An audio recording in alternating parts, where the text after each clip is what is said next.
நேத்திக்கு லஞ்ச் பார்த்தீங்கன்னாக்கா, இதுதான் பண்ணியிருந்தேன். என்னென்ன லஞ்ச் பண்ணேன் அப்படின்னு சொல்லி போக போக பார்க்கலாம். இப்போ பார்த்தீங்கன்னா, ஸ்நாக்ஸுக்கு வேர்க்கடலை ஊற வச்சிருந்தேன்.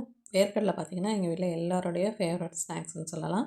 நைட்டே வேர்க்கடலைய ஊற வச்சுட்டோம் அப்படின்னு சொன்னாக்கா, காலையில அத குக்கர்ல போட்டு இது போல கொஞ்சமா தண்ணி சேர்த்து, உப்பு சேர்த்து வேக வச்சுட்டா ஸ்நாக்ஸ் வந்து ரெடி ஆயிடும்.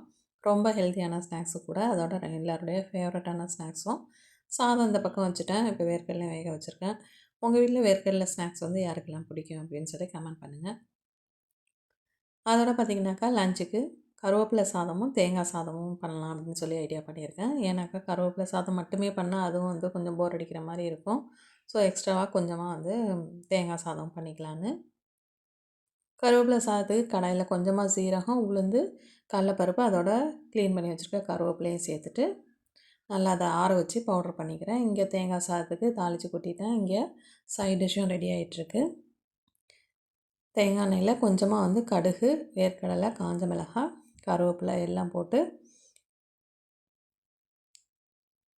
தேங்காய் எல்லாம் போட்டு வதக்கிட்டு அதோட சாதத்தையும் போட்டு கிளறிட்டோம் உப்பு சேர்த்து அப்படின்னாக்கா தேங்காய் சாதம் ரெடி.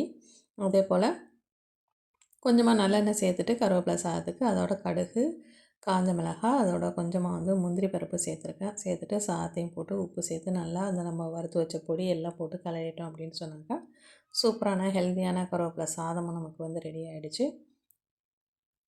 கருவேப்பிலை சாதம், தேங்காய் சாதம், ஸ்நாக்ஸுக்கு வேர்க்கடலை அதோட காராக்காரனா வறுவல் வந்து பண்ணிட்டேன். வீடியோ பிடிச்சிருந்தா லைக் பண்ணுங்கள். சேனல் சப்ஸ்கிரைப் பண்ணலன்னா மறக்காமல் சப்ஸ்கிரைப் பண்ணிங்க. நெக்ஸ்ட் வீடியோவில் மீட் பண்ணுறேன். தேங்க்யூ.